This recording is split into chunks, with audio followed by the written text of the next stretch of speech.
Əziz valideynlər və övladlar, həmçinin valideyn olub övladlıqdan çıxa bilməyənlər və ya çıxmayanlar. Yaxın oturun, qırğın söhbət var.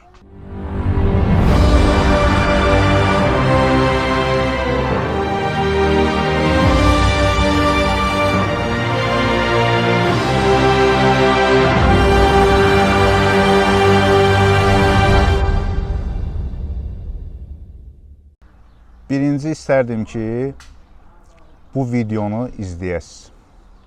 Ondan sonra söhbətimizə davam edək. Конфуций сказал: некоторые думают, что почтительность к своим родителям выражается в заботе о них. Но ведь мы заботимся и о кошках, и о собаках. Однако никто не говорит о почтительности к кошкам и собакам. Вопрос: так о ком или о чем мы должны заботиться, выражая почтительность к своим родителям? Выражая почтительность к своим родителям, мы должны заботиться о том, кто является их продуктом, о себе. Почему? Где логика? Потому что Почему эгоист выражает, заботящийся о себе, выражает заботу о... это вовсе не значит, что он эгоист. Так, я слушаю вас внимательно. Значит, это просто значит, что он сохраняет себя для своих родителей. Конфуций говорил: родители наши больше всего печалятся, когда их дети болеют или что-нибудь плохое с ними происходит. Поэтому, выражая почтительность своим родителям, мы прежде всего должны заботиться о себе, о своем здоровье. Mənim həm məktəbli dövrümdə, həm gənclik dövrümdə çox sevə-sevə izlədiyim kim, harada, nə vaxt bu interaktiv sorğu-sual verilişidir və orada çox möhtəşəm bir mövzuya toxunulur və çox gözəl sual və o suala da həqiqətən də əla cavab verilir. Yəni, bu qədər qısa. Amma keçək biraz detallı bunu izah eləməyə. Bizim valideyn-övlad münasibəti ilə bağlı həm webinarımız olub, həm sosial şəbəkələrdə, həm YouTube kanalımızda bu haqda videomuz olub. Buna müxtəlif, müsbət, mənfi, haqlı, haqsız şərhlər gəlib. Onlara da toxunacağam. Amma ilk növbədə bir şeyin həqiqət olmasını, doğru olmasını bilməkdən ötürü o şeyə suallar vermək lazımdır. Və o həqiqət o suallar qarşısında çökməməlidir. Hər bir suala bir doğru cavab verməlidir. Biz nəyə görə deyirik? Təbiətə baxın, yaradılışa baxın. Yəni, əgər bir yaradanı qəbul ediriksə, yaradan yaradılışdan məhsuldur. Yaradılış yaradandan məhsul deyil. Ağac meyvəsindən, çiçəyindən məhsuldur. Hansısa çiçək və ya meyvə ağacından məhsul deyil. Hansısa quş balası, hansısa bir canlının balası öz valideynindən və yaxud da ki, törədicisindən məhsul deyil. Məsuliyyət yuxarıdan aşağıya doğru gəlir. Biz onların hamısını qaçdırmışıq bir-birinə. Bu yaxınlarda bir yoldaşla bu barədə konsultasiya da elədik. İnsanın savadı, bacarığı elə bir yüksək dərəcədədir ki, valideynlər imkan vermir ki, o potensialını ortaya qoysun. Bir yumurtadan çıxmağa qoymurlar. Çox detallara varmayacam, şəxsi və fərdi məsələlərdir. Amma bu təkcə onun problemi deyil. Bu həm də təkcə bizim ölkəyə aid də deyil. Deyə bilərsiniz ki, Avropa sayağı həyatı təbliğ eləyirsiniz, nə bilim, belə. Amerikada da bu belədir, Avropada da belədir, Yaponiyada da, Çində də bu belədir. Valideyn-övlad münasibətləri 99% ailələrdə yanlış tərəfdən baxılır. Və sadəcə bir şeyə nəzər yetirin ki, dünya üzrə şəkər xəstəliyinin statistikasına. Hansı ölkədə şəkər xəstəliyi daha çox yayılıbsa, demək həmin ölkədə valideyn-övlad münasibətləri təbiətə zidd şəkildə qurulub və təbiətə zidd şəkildə gedir. həddindən artıq qayğı, həddindən artıq kiminsə üstündə əsmək və yaxud da ki, təbiətə zid dünya görüşü və mental dəyərlər gətirib bu şeylərə çıxardır. Bizim saytımızda Şəkərin Sirri Tapıldı adlı kitab var. Pulsuzdur. Yükləyin, oxuyun, tətbiq eləyin, sağalın. Orada texnika ilə sağalmaq olmayacaq amma. Gərək ilk növbədə dünya görüşünüz o yöndə çevrilsin.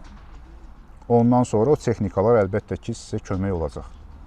Şərhlərdən gələnlərin bir neçəsini oxumaq istəyirəm sizə. Məsəl üçün, bir xanım çox gözəl şəkildə sual verir. Mən bu suala cavab vermişəm. Amma siz də istəyirəm bu sualı özünüzdə düşünəsiniz və cavab axtarasınız. Bir xanım bizim o video ilə bağlı yazmışdı ki, mənim övladım iflicdir. Mən onu böyüdürəm, başa çatdırıram. O mənim övladımdır deyənə mən ona baxıram. Mən necə gözləyə bilərəm ki, o böyüyəndən sonra mənə baxsın? Bax, bu cür ailədə doğulan övlad sonradan valideynlər necə baxacaq və yaxud da ki, o valideynlərin qayğısına kim qalacaq?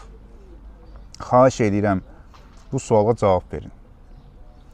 Övladı olmayana kim baxacaq? Yalnız qızları olanlara kim baxacaq? Övladı olub şəhid olan və yaxud da ki, dünyasını dəyişənlərə kim baxacaq? Burada oğlan-qız fərqi yoxdur. Bir də yazıblar ki, bunu ancaq valideyn sevgisindən və qayğısından məhrum olan biri deyə bilər. Mənim üçün deyirlər. Mən buradan açıq-aşkar deyirəm. Mən böyüdüyüm ailədə gördüyüm sevgi və qayğını ətrafımda çox az insanda görmüşəm. Üstəlik, bununla yanaşı mən çox azad, düşüncəli və fikirli böyüdülmüşəm. Qərarlarımda həmişə azad olmuşam. Mənim adım da erkindir, mənası müstəqil deməkdir. Soyadım qiyasidir, müqayisə deməkdir. Azad müqayisə. Bu həm də mənim taleyimi təyin eləyib. Yəni, bir fikir deməmişdən qabaq insan bir düşünər. Əbirin müxtəlif alqışlar da olub, qarğışlar da olub ki, görək sizə kim baxacaq, necə baxacaq. Mən yenə deyirəm, mən övladlarımı dünyaya gətirmişəm ki, onlar azad, sağlam və xoşbəxt vətəndaş olsunlar, insan olsunlar, yetişsinlər. Elə bir səviyyə çatsınlar ki, mənə ehtiyac duymasınlar. Mən özümü də paralel olaraq elə yetişdirirəm ki, gələcəkdə mən övladlarıma ehtiyac duymayım, onlara yük olmayım. Bunu deyəndə də deyirlər ki, valideynlərə baxmağı özünə yük hesab edir. Xeyr, mən valideynlərimə də baxmışam, bacılarıma da, qardaşlarıma da, dostlarıma da, yoldaşlarıma da. Və bugünə kimi də bu davam edir. Məsələ orada deyil.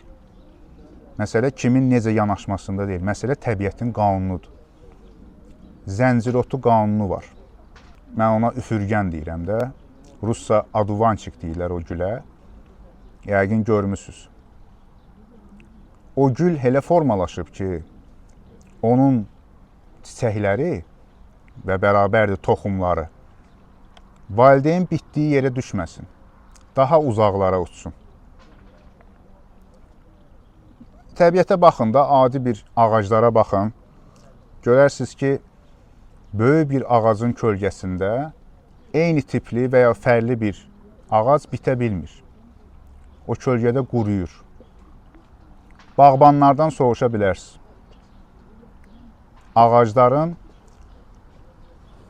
əkilmə məsafəsi var və bu ağaclara görə də dəyişir. Bu insanlarda da belədir. İstənilən şəxs 21 yaşa çatandan sonra artıq tam yetkin bir şəxsiyyətə və ruhuna qoşulmuş bir varlığa çevrilir. Və o artıq valideynləri ilə tam bərabər hüquqlu bir fərdə çevrilməlidir. Çevrilə bilmirsə, o uşaq qalır. Və valideynlərimiz bizə həmişə necə deyirlər? Sən nə qədər də böyüsən, sən mənim üçün həmişə uşaq qalacaqsan. Bundan böyük lənət yoxdur. Uşaq pul qazana bilmir.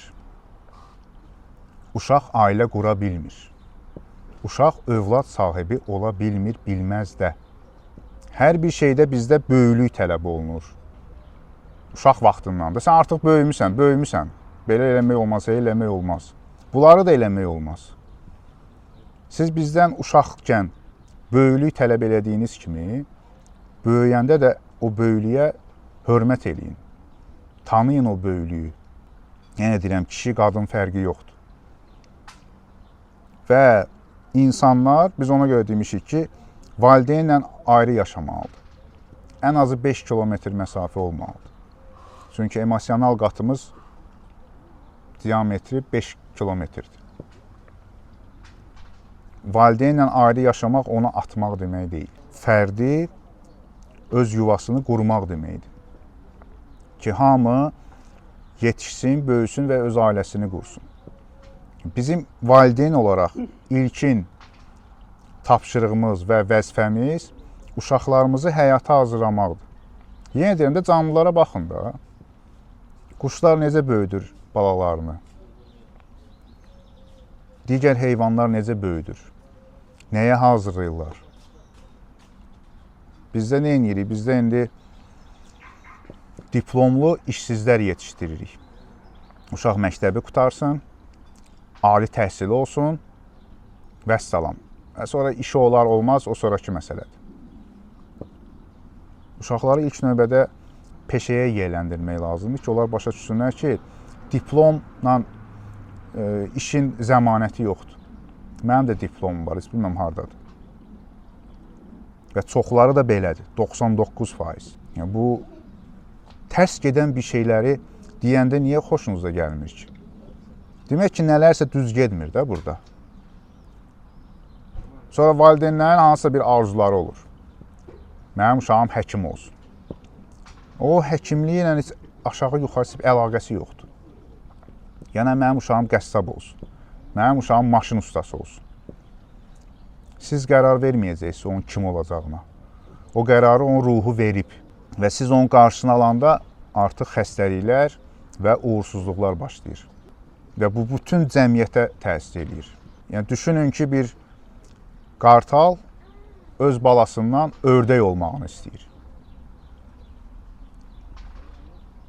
Yəni, biz insan olaraq bütün kainatı içimizdə daşıyırıq. Biz müxtəlif bacarıqlara və bilgilərə sahibik.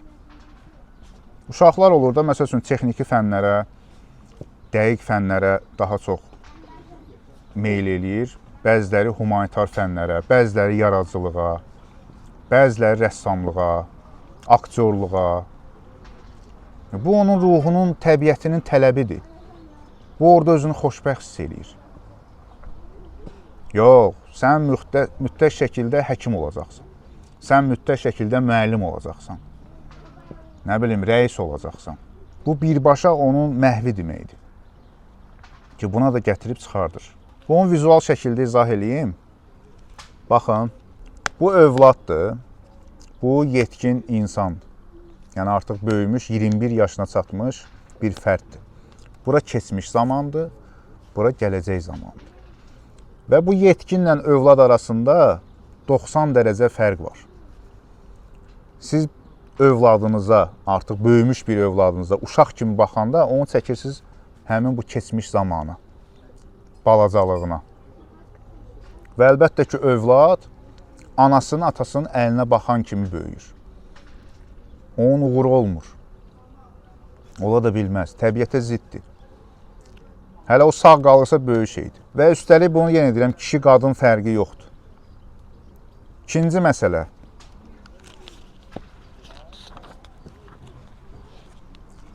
Uşaq həmişə valideyninə aşağıdan yuxarı baxır. Bu nə qədər də böyüsə də, əgər uşaq qalıbsa, şuuraltı olaraq həmişə aşağıdan yuxarı baxır. Amma ən yaxşı halda, böyüyəndən sonra, uşaq valideyninə artıq böyümüş kimi bərabər məsafədən baxmalıdır. Bu minimumdur. Uşaq əgər daha böyük işlərlə məşğuldursa, bu yuxarıdan da aşağı baxa bilər. Çünki istənilən valideyn-övlad münasibəti bioloji müstəvidədir. Bunların münasibəti isə əməkdaşlıq ola bilər, hansısa bir dostluq münasibəti ola bilər. Bunlar sosial müstəvidədir. Və bu münasibətlər əgər ruhi müstəvidə olsa, nə gözəl. Ki, bunların yolları da birdir, dünya görüşləri də birdir, baxış bucaqları birdir. Amma təəssüflər olsun ki, bunların heç biri indiki cəmiyyətimizdə yer almır. Və tam tərsi gedir hər şey. Və bu gətirib problemlərə çıxardır. Əlbəttə ki, bunları bilməyəndə köhnə o dədə-baba qaydası ilə ki, biz belə görmüşük, belə böyümüşük, elədir, belədir, deməklə olmur bu işlər. Daha ətraflı bilgiləri mən təbii valideyn-övlad münasibətləri necə olmalıdır adlı vebinarımda vermişəm. Burada indi detallara çox varmaq istəmirəm. Amma bilmək lazımdır ki, sağlam, uğurlu, xoşbəxt olmaq istəyirsinizsə, təbiət qaydalarına riayət eləməlisiniz. Başqa cür mümkün deyil. Başqa cür istənilən yaşam forması müvəqqəti uğur gətirə bilər. Ondan sonra hansısa problemlər çıxacaq. Mən hələ gəlin, qaynana münasibətlərindən danışmıram. Bacı-qardaş münasibətlərindən danışmıram. Yəni, onlara hələ girmirəm. Qohumların baskısından, qohumlar arası münasibətlərdən, onların heç birindən danışmıram. Mən sadəcə təbiətin qanunlarından danışıram. Bugünlük bu qədər. Bu mövzuda yenə hansısa suallarınız olsa verin. Amma birinci biz verdiyimiz suallara cavab verin sonra. Sağ olun.